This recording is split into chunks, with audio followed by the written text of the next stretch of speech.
So we still are talking about the High Court ruling, and the BBI was one of the many attempts by the proponents to stave off political uncertain times in the country and end the perpetual continuity of political violence in the country. But there were Kenyans who are concerned about the process, how it started, and the subsequent formation of the task force, and then thereafter the secretariat, the collection of the views, the IEBC verification of the process, the counties, and then it came to Parliament. Before I highlight on what the judges have said about the BBI, let's first hear the final bite of the determination that was made by the High Court here in Nairobi. 18. A declaration is hereby made that Article 257, Sub-Article 10 of the Constitution requires all the specific proposed amendments to the Constitution be submitted as separate and distinct referendum questions to the people. 19. A permanent injunction be and is hereby issued restraining the IEBC from undertaking any processes required under Article 257.4 and 257.5 in respect of the Constitution of Kenya Amendment Bill 2020. 20. The prayer for an order that Mr. Uhuru Muigai Kenyatta makes good public funds used in the unconstitutional and constitutional change process promoted by the Steering Committee on the Implementation of the Building Bridges to a United Kenya Task Force report established by Mr. Uhuru Muigai Kenyatta is declined for reasons that we've given in our judgment. 21.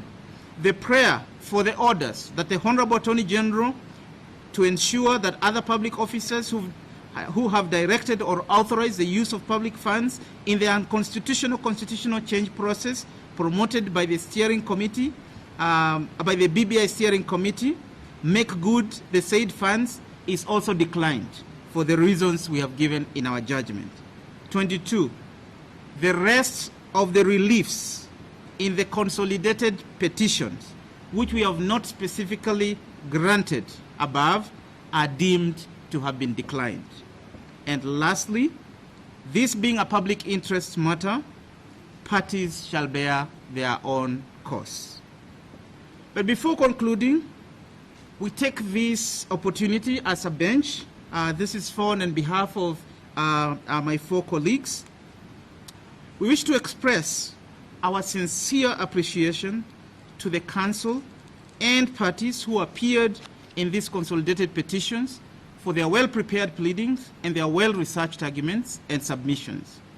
If we have not referred to any part of the submissions made or decisions referred to us, it is not out of lack of appreciation for their industry. That is the end of our judgment. All right, Dr. Ekuro Court, thank you for coming. Your time is appreciated, and you are one of the petitioners. And a lot to talk about the constitutionality, whether there exists constitutionalism in the country, and that comes, of course, from those who have been given the mandate to implement the 2010 Constitution. Before I highlight what the judges have said basically are unconstitutional about this entire process, what's your thought? Well, I'm having the last laugh because on 7th of February 2018, I issued a statement as the party leader of Third Way Alliance Kenya. And I told Kenyans that BBI is unconstitutional, it's directionless, it's amorphous, it's duplicitous, it's a waste of taxpayers' money. And we wrote to Kenya, and I told Kenya, you need to stop this because... That is the head of public service. Yes, the head of public service, Joseph Kenya. And we told Joseph Kenya, stop wasting Kenya's taxpayers' money because this process is unconstitutional from the very beginning, ab initio, because it's not in compliance with Article 255, 256, or 257. They ignored us, okay? And when I pursued Punguza Mizigo Kenya under Article 257, which was really constitutional, they came hard on me, fighting me. They even sponsored malls in my own political party to disrepute Third Way Alliance Kenya. Okay. You know? So I'm actually having the last laugh, and for the first time, I mean the second time again, I'm saying congratulations to the judiciary of Kenya. We have demonstrated independence. You have demonstrated respect for the Constitution, protection of the Constitution as per Article 3 of our Constitution. So I'm really having this is very good for Kenya because, to be honest with you, and like Mzee John Sei said, in all the 47 counties that they went to, there was no single proposal to increase members of parliament. Okay, which is the creation of the 17 new constituencies. Exactly. That the court said is unconstitutional. Yes. Then it brings me to the aspect, because there are key pointers here, 1, 2, 3, 4, 5, 6, 7, 8, 9, 10. We'll come to that. Given what has happened, this constitution we promulgated on the 27th of August 2010 is now 11 years old. We are hurtling towards 11 years old. Is there the spirit of constitutionalism from the current leadership, which is the first occupant since we promulgated the document? Never. Never. Because as a leadership of the executive, for example, we have seen how President Uhuru Kenyatta and his executive have disobeyed court orders. His ministers have disobeyed court orders. So constitutionalism is about the culture, living the spirit and the letter of the Constitution. Where the letter is not clear, you look at the spirit. You go back and ask yourself, what was in the mind of the framers of this Constitution? Okay? In Kenya, and for the last 11 years, we've seen a leadership that does not respect this Constitution. In fact, let's begin from the very basics. I don't even think they have read this Constitution. They don't even understand it. Okay. Because if, for example, President Uhuru had read this Constitution or Raila had read this Constitution, they would have known for you to do a popular initiative, you need to go to the people.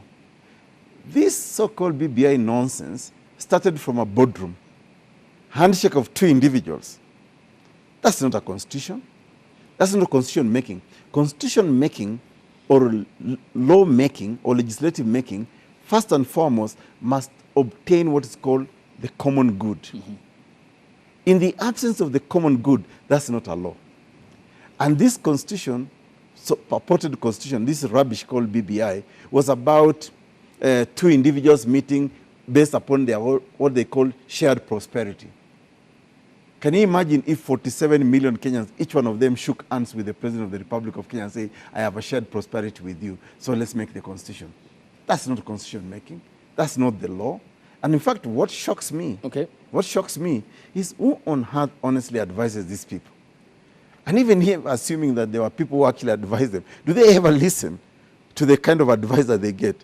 It means even their own advisors are just mediocre, lackluster individuals. Okay, and basically that is your opinion. Now it brings me to a very important point, because the president often is advised by the Attorney General. He is the state counsel for the president. Then we had seen how key members of the Jaila committee of the bicameral parliament, Okongo Mogeni, senior counsel, Siaya County Senator James Orengo, had clearly pointed out fault lines within the report within the bill that was tabled before the Senate and the National Assembly. I mean, is there a wise counsel that the president listens, or is he advised on these matters very cohesively? First things first, Rashid. Which bill was passed? I mean, there are concerns as to the difference of the bill in the National Assembly and the Senate. Because first of all, it has come to the limelight that there were about 3 bills out there, actually 3 bills. 13 county assemblies received a different bill, and the others received a different bill. More than 35 others, 33 others. Exactly, received a different bill. Senate confirmed they have a bill that's not the same as the bill that was debated in the National Assembly. So what bill are we debating? And that's why for us, in February 2018, we said BBI is directionless. That prophecy has come to 2018 pass. February, the handshake happened in 2018 March. Yes. So it can't precede the handshake. Or you mean 2019?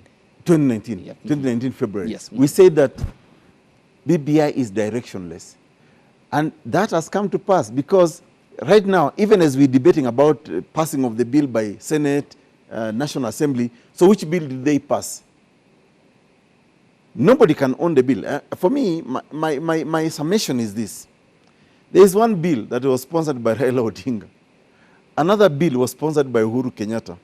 And probably another bill sponsored by the deep state. So, which bill actually did they sponsor? Which bill was passed? Even today, and I'm so happy, I'm so elated, I'm thinking, wow, I think now we have one arm of the government that is truly protecting this constitution, and that's the judiciary of Kenya. Okay. And then did that give the petitioners, including you, ammunition, the clear contrast in the statements made by the proponents of the Building Bridges initiative in pointing out some issues and even coming under fire in regards to their loyalty? Has that given the court and the petitioners the ammunition, the clear to rule what they say tonight is unconstitutional process? You know, I said from the very beginning that BBI was a very unconstitutional process. From the very beginning. That BBI was not serving any purpose for Kenyans except for a few individuals. Okay? Yes, we have vindicated.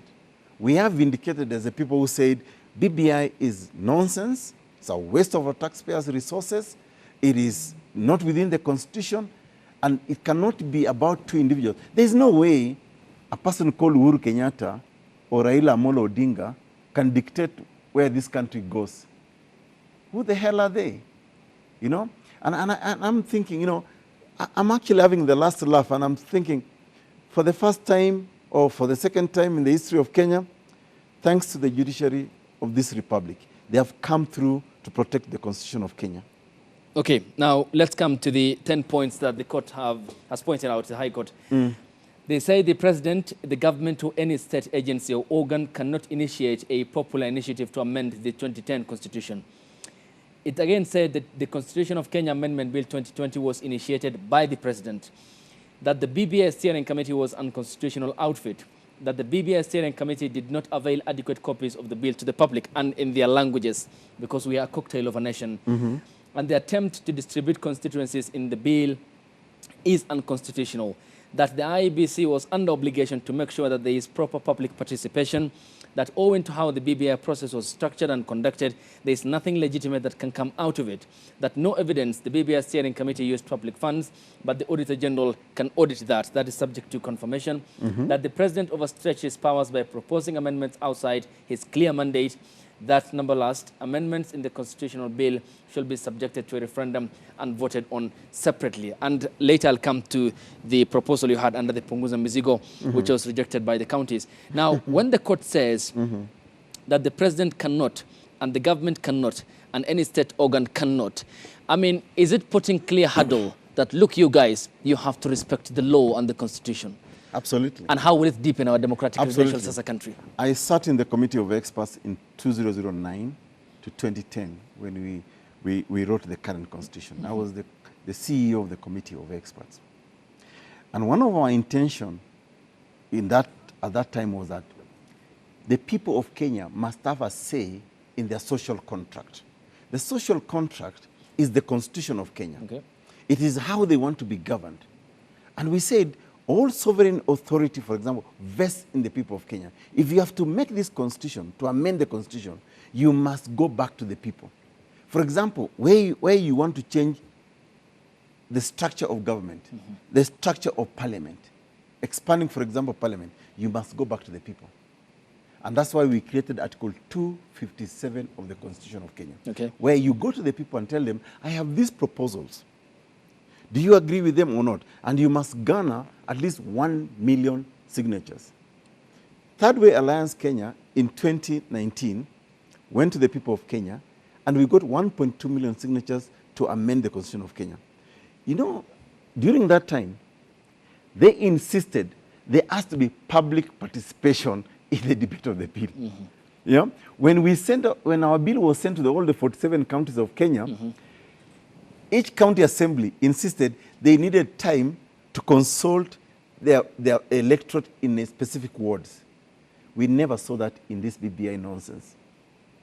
First of all, in a record 1 week, they got, I don't know, 5 million signatures. Okay.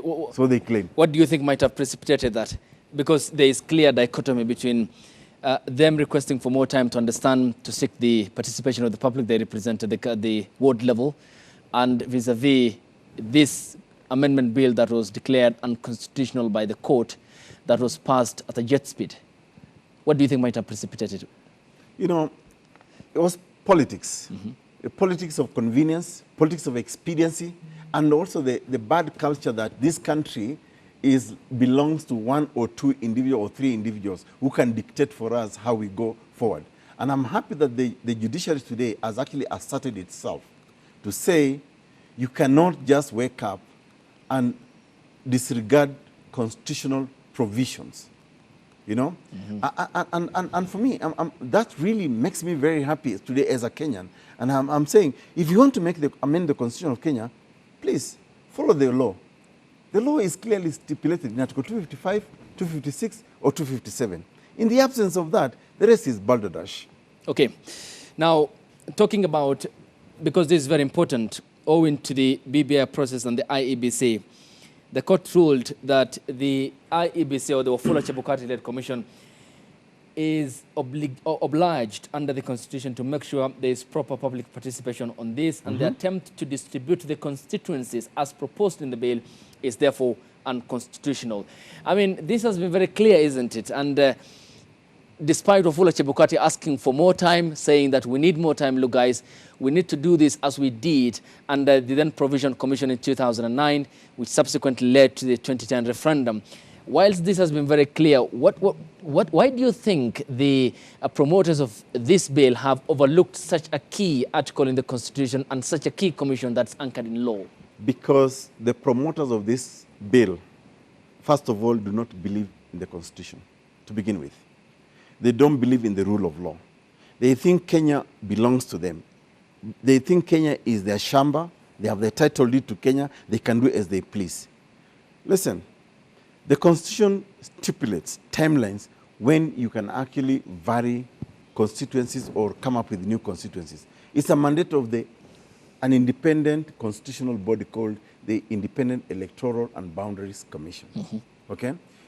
These folks who are promoting this bill have no regard, have no respect for Kenyans to begin with. They have no respect for the Constitution. And that's why they think they could actually come up with this proposal. But having said that, a constitutional amendment can affect any aspect of the Constitution. It is perfectly within their right to say, let's make a proposition to increase constituencies. But where they went wrong is that they never followed the Constitution. They never followed the law. And listen, at the end of the day, we all know, you know, secrecy was never invented in this world. Certainly not in Africa. Okay. Certainly not in Kenya. We all know the reason that Uhuru Kenyatta and his political brother Raila Odinga are running around and about lying to Kenyans about constitutional amendment is because they want to protect their own personal interests. It's not about the interest of Kenyans. And that's the sad reality. You know, when you make a constitution of a country, you must establish the common good. In the absence of the common good, that's not a law. That's not a constitution. Lawyers will tell you that law emanates from within the framework of society. It's to regulate our social. That's why it's called social contract at the end of the day. So in the absence of social contract, in the absence of social good, that's not a law. It's bad law. And I'm happy that the judges actually saw through what BBI is. And that's why many of us who are opposed to BBI, we are calling it the BBI nonsense. Okay. Because it is nonsense. It doesn't make sense. Those are the 10 points that the court, actually, this is just a cherry pick of the ruling that the High Court has given out a few minutes ago in regards to the Constitution of Kenya Amendment Bill 2020 and the consolidated petitions that were filed at the court in opposition to the coming together of the President and the former Prime Minister Raila Odinga, the subsequent formation of the task force that was gazetted, and the Secretariat, the IEBC, the counties, and then to the bicameral House. And let's come now to what you have initiated in 2019, and that was the Punguza Mizigo bill, which was rejected by the counties. Yes. And we'll come also to your party, of course. There are concerns as to the mishmash, whether the party can hold up until the next poll. Yes. Now, the BBI bill did propose an expanded executive. And suppose this was to go through 70 new extra MPs, that brings to about 400 and 290 plus 350. 350 members of parliament, and then you have 94 senators. That brings to about 600, nearly 600 members of parliament. You proposed 416, from 416 to 147 in your proposal. That the President of the Republic of Kenya should earn 500,000 Kenya shillings. MPs should take home 300,000 Kenya shillings. Why do you think the county assemblies have rejected such an offer you put forth while they have passed an expanded executive and what many Kenyans have seen as a pointer to a bloated government if this were to pass? Political manipulation. Political manipulation and poor leadership. Because the Punguza Mizigo bill of 2019, which we have now, by the way, revived to Punguza Mizigo bill 2021, is intended on reducing the burden of governance on Kenya. For example, one of the criticism I've had, people saying, oh, but Ekuru, you also propose at least 35% to the counties. To the counties. Yes.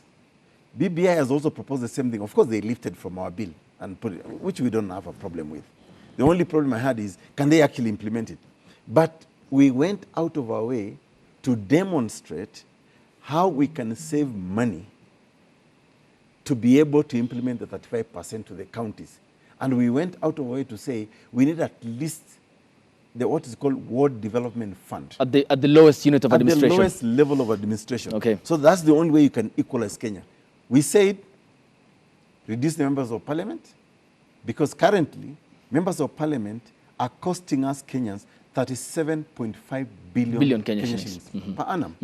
Okay? That's parliament. 416 people, individuals. Okay? Let me give an example. 416 people are costing Kenyans 37.5 billion Kenya shillings.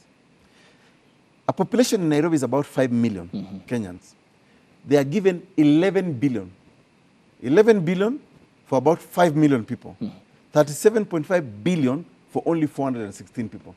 We said, no, this is not fair. We'll never be able to give services to each and every Kenyans wherever they are. So we reduced the representation. We said we reduce the commissions. Okay. We reduce the salaries. You know, we said that we end corruption. And in the Punguza Mizigo bill, we were going to save about 3.78 trillion. Kenya shillings. With 3.8 trillion Kenya shillings, I'm able to fix the collective bargaining agreements with doctors, collective bargaining agreements with teachers, collective bargaining agreement with nurses, and all that. And then we serve a bigger constituency, you know, and make Kenya better. BBI is telling us they'll give us 35% to the counties, but they're not saying how they will get that money. Okay, there are concerns. There are concerns as to our kitty, our national kitty, because if, say, KRA manages 1.8 trillion, 1 trillion goes to repaying back the debt. You have 800 billion Kenya shillings that even can't fix recurrent expenditure. But such a rosy proposal, which would address the country's bloated government or outlook, for instance, will reduce the burden on the common mwananchi. If you were to save 3.78 trillion, I just want you to be very specific as to the reason as to why the county assemblies had rejected your proposal. It's politics. You know, it's politics on the one hand, but also secondly, who was sponsoring this bill? It is the kind of madharau we have in this country. That Ekuru Aukot, a Turkana, son of a nomad, how can he change the system in this country? But it's okay when it is Uhuru Kenyatta or Raila Amolo Odinga sponsoring even an obnoxious bill such as BBI, and it's okay for it. You see, it speaks to the mediocrity, the idiocy about us Kenyans in this country. And people do not, they see politics, they see tribalism, they see regionalism, where we come from. And that's the sad reality about our country. You know, remember, Punguza Mizigo, by the way, never failed. Let me tell you, it's just that I did not want to contest Punguza Mizigo. I never wanted to go to the High Court. Okay. Because I took advantage of the fact that I'd gone to 29 county assemblies. And I got views from those 29 county assemblies that told me, Ekuru, hii bill ni mzuri, lakini piga ukarabati hapa na pale. You know, fix here and there. Okay? And I did exactly that. If I had gone to court by there to seek interpretation of whether Punguza Mizigo had failed or not, I would have won. I would have won because only 22 county assemblies said no. No. The others went silent. Meaning, 22 county assemblies said no. So you have 25. 22 went silent. And I had 3 yeses. Meaning, I had the majority.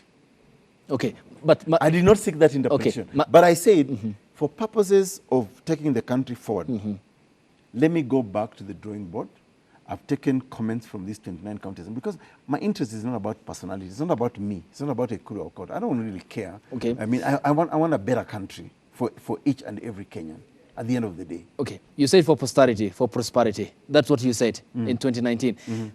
But 22 rejected. Yes. County Assembly. Yes. So the threshold is 24. 24. So instead of going to court, you opted for perhaps even rebooting, making it better.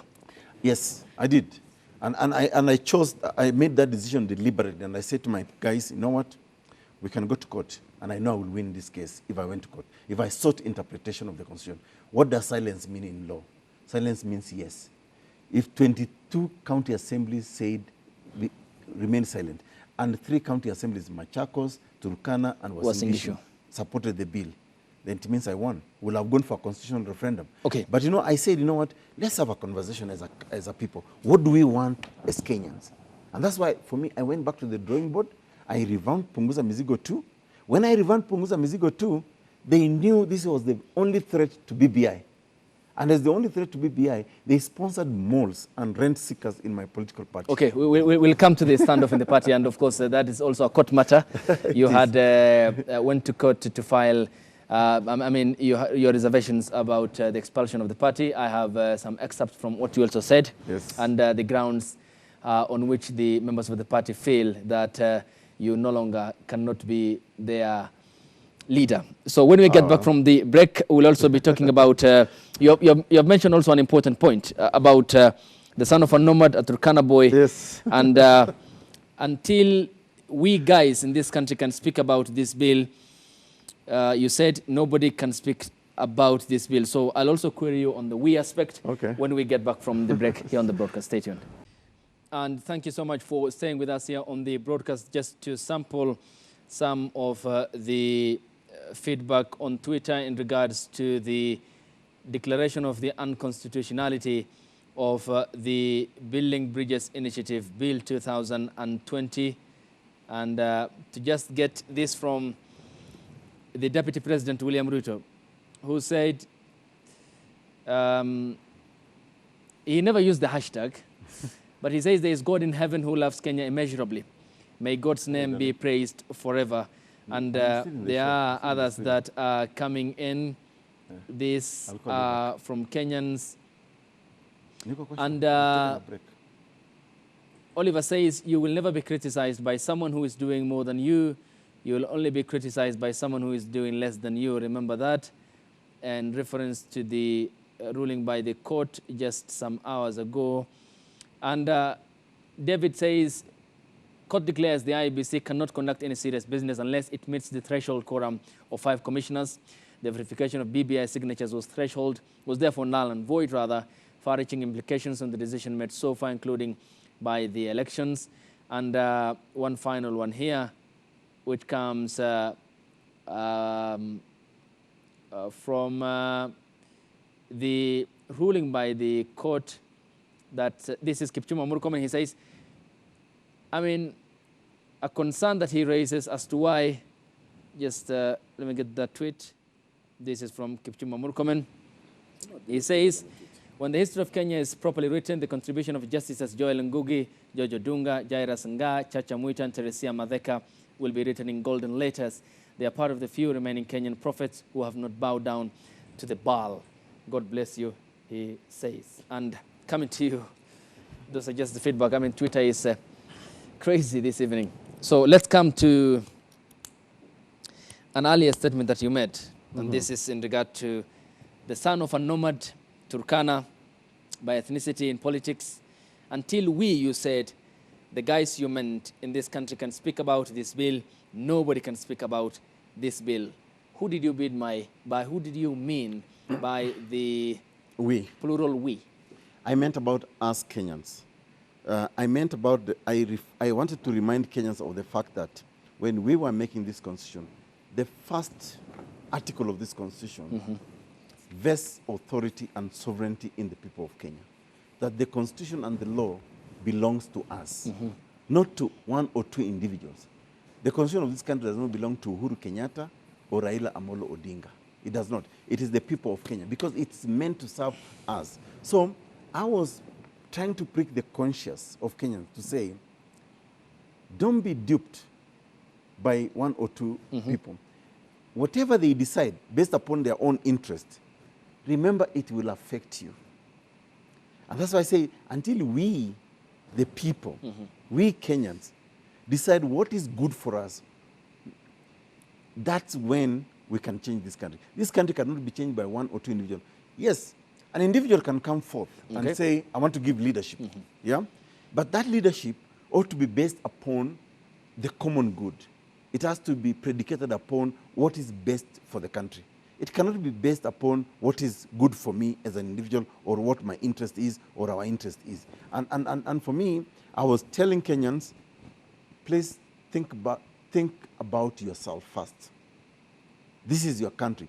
Kenya belongs to all of us in equal measure. It doesn't belong to one or two individuals. One or two individuals cannot sit in a boardroom and decide, oh, let's change the constitution, we create position, expand the executive because we want to accommodate ourselves. That's rubbish. Okay. So there's also another important point that you have mentioned before we went on break. And you talked about people who have been allegedly, you said were contracted, sponsored, that's your word, to break the party from within. Yes. And but the party had expelled you, and this is a statement from the party. Let me just finish this quote.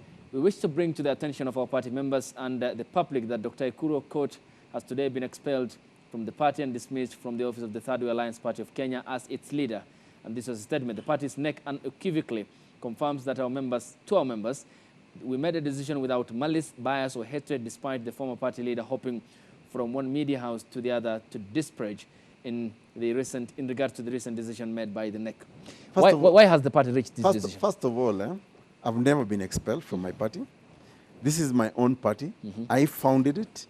I supported it, hosted it, and I will wish for you, Ayub, to host my party leader, Miruru Waweru, and he is listening. He is the party chairman. Yeah? There was an attempt to host me. We went to the political parties dispute tribunal. And the political parties dispute tribunal confirmed that the procedure that was allegedly followed to purportedly suspend the party leader was unprocedural, was unfair, and it was want of procedure. And they said, go back. If you want to expel the party leader, go back and follow the procedures. Then we went to Justice Mbogoli Musaga.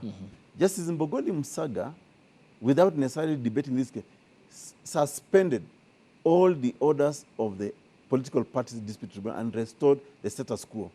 So, I never left Third Way Alliance Kenya. In fact, we gave them a long rope to hang themselves. Because some of those people who wrote that, and I know the rent seekers who wrote this article, they are now supporting BBI. They actually been supporting BBI. They are saying that BBI, is the way to go. How? Because from 2018 to 2019, we promoted Punguza Mizigo bill. And some of those people who wrote that letter were actually on the forefront supporting Punguza Mizigo. And surprisingly, when Punguza Mizigo became a real threat to BBI, that's when they were approached. And I can tell you, it's just I don't want to talk about it now because I really don't think they are worth my comment or even my discussion because they're just useless fellows who think that they can come to a political process to seek rent. All right.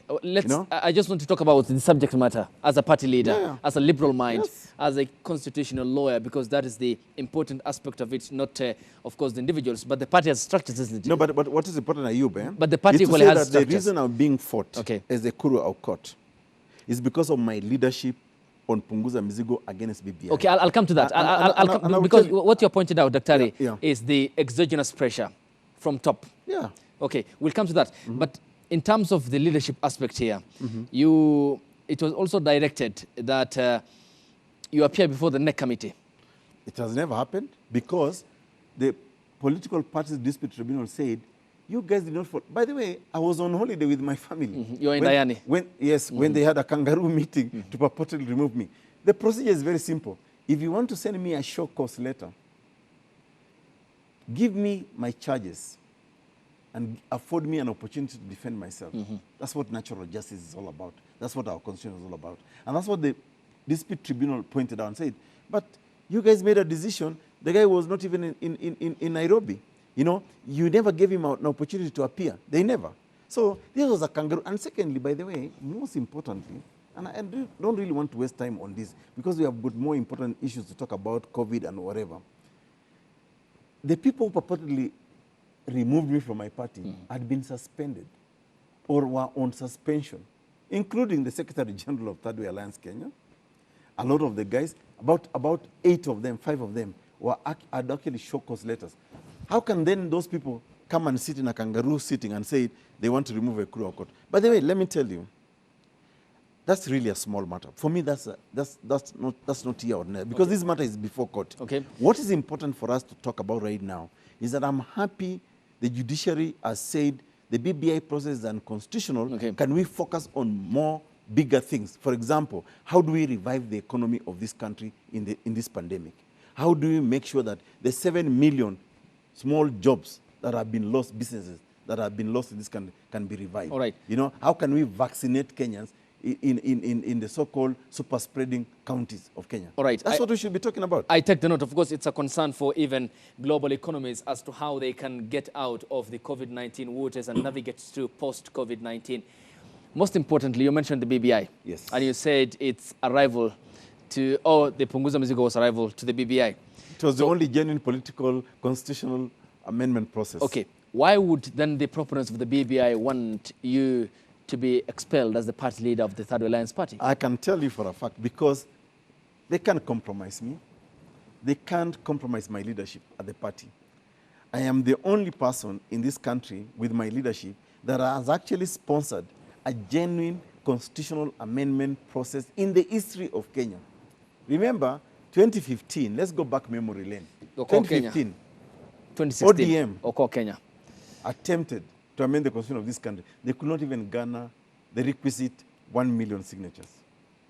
They failed. It's only a Ekuru of course leadership at Third Way Alliance Kenya that did. So we are a threat. Because for me, Ayub, I want to change this country for the betterment of everybody. Listen, I'm not desperate. I won't die if I don't become the president of Kenya.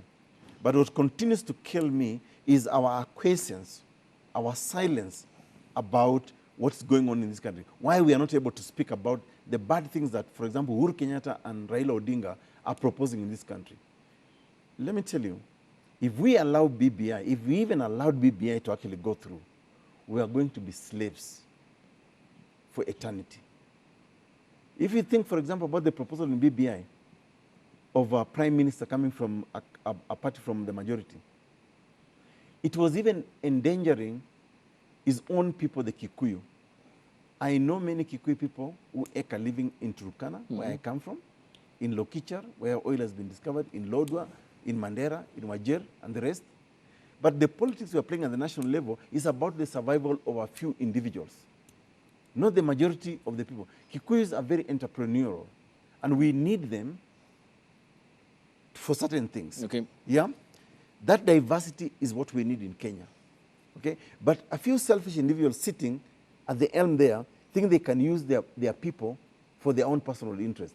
Raila Odinga, one of the proponents of the BBI, is using his own Luo nation for his own personal benefit. And I can tell you, and you can quote me, take me to the bank, they can sue me if they want. That's your opinion. It's my opinion. Not that of the station So on mine. my opinion, it's not a very station. To go on my record. opinion is that Raila Odinga monetized the handshake. And in monetizing the handshake, is now using his base, the majority of the people who support him, in Luo Nyanza. And he's making the Luo people think that Kikuyus are their enemies. Uhuru, on the other hand, is making the Kikuyu think that Luos are their enemies. It's a lie. Okay. And that's why for us, we said from the very beginning, we need to make this country better for everyone. Can you imagine today, with BBI proposal, we from the Northern Frontier Districts, or the NFD as we call them back in the days,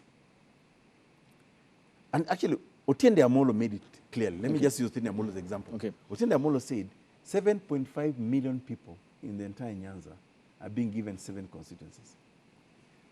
But is it He mentioned Kiambu. Yeah, Kiambu, Yeah.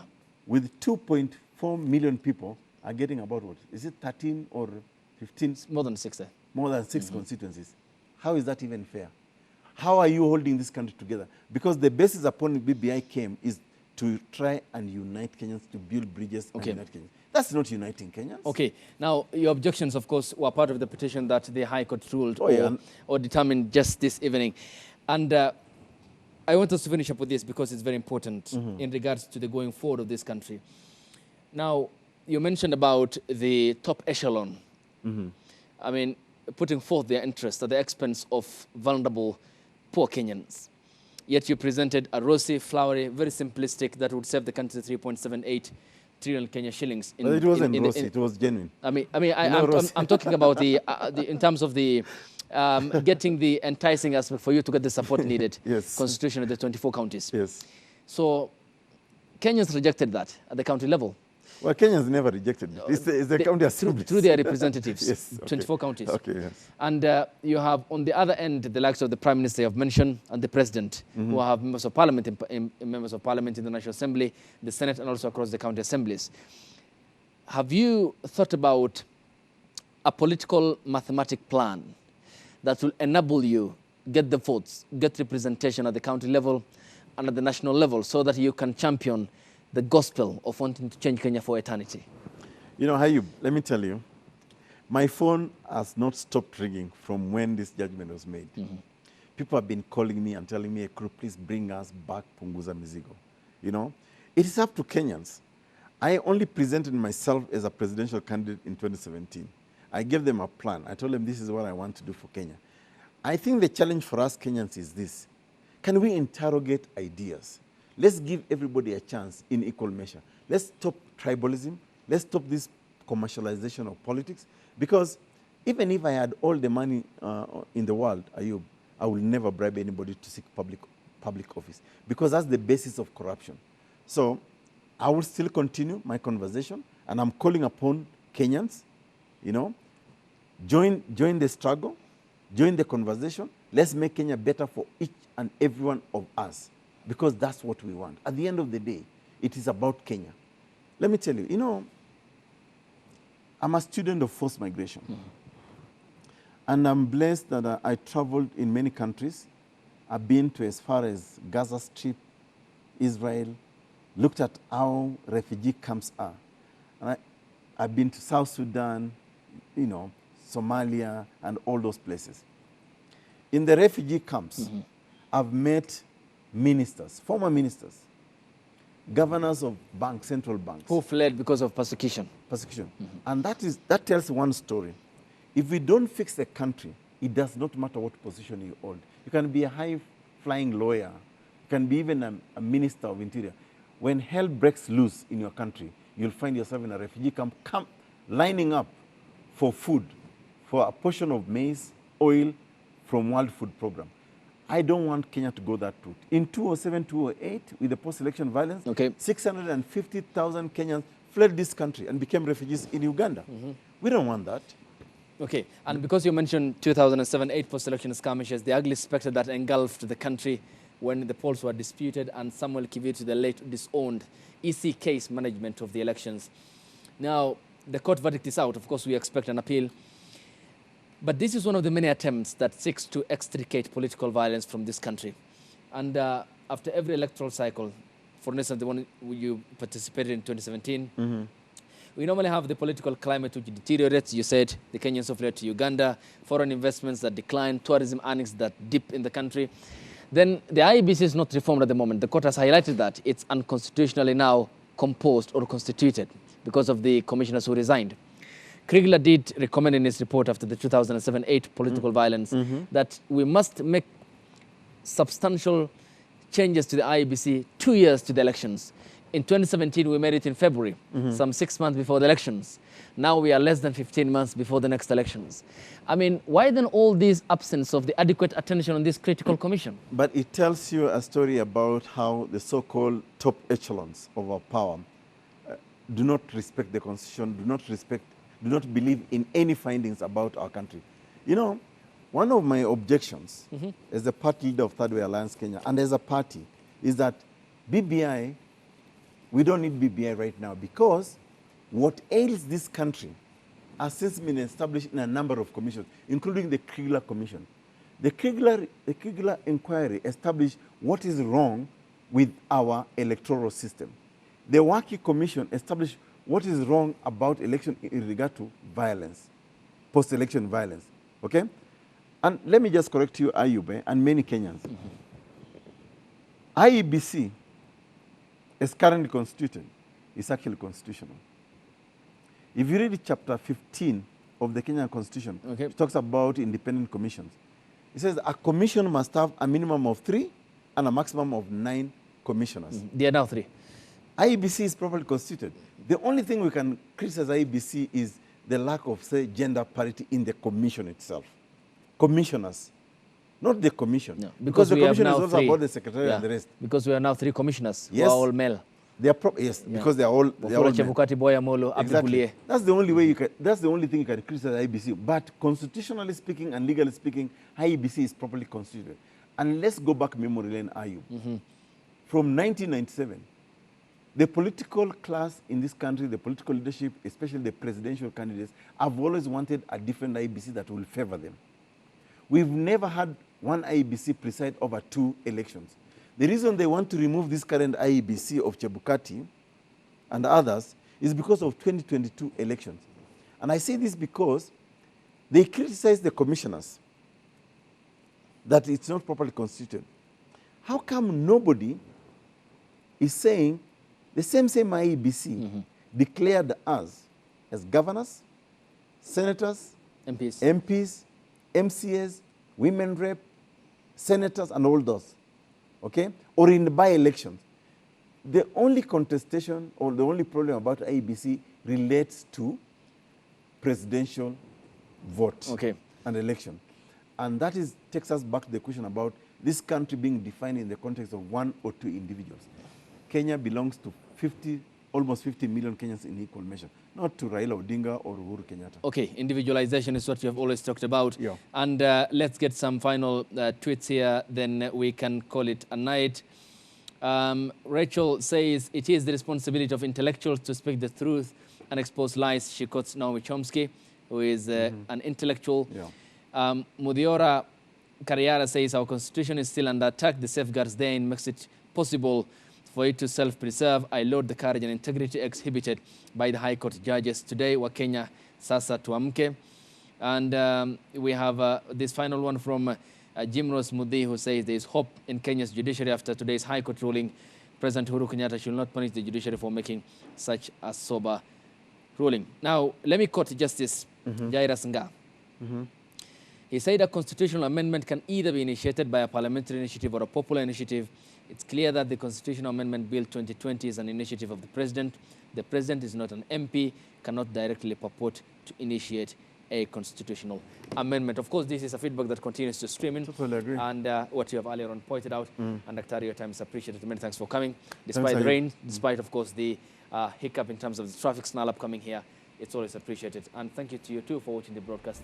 We'll see you next week at the same time here on the broadcast. Bye-bye.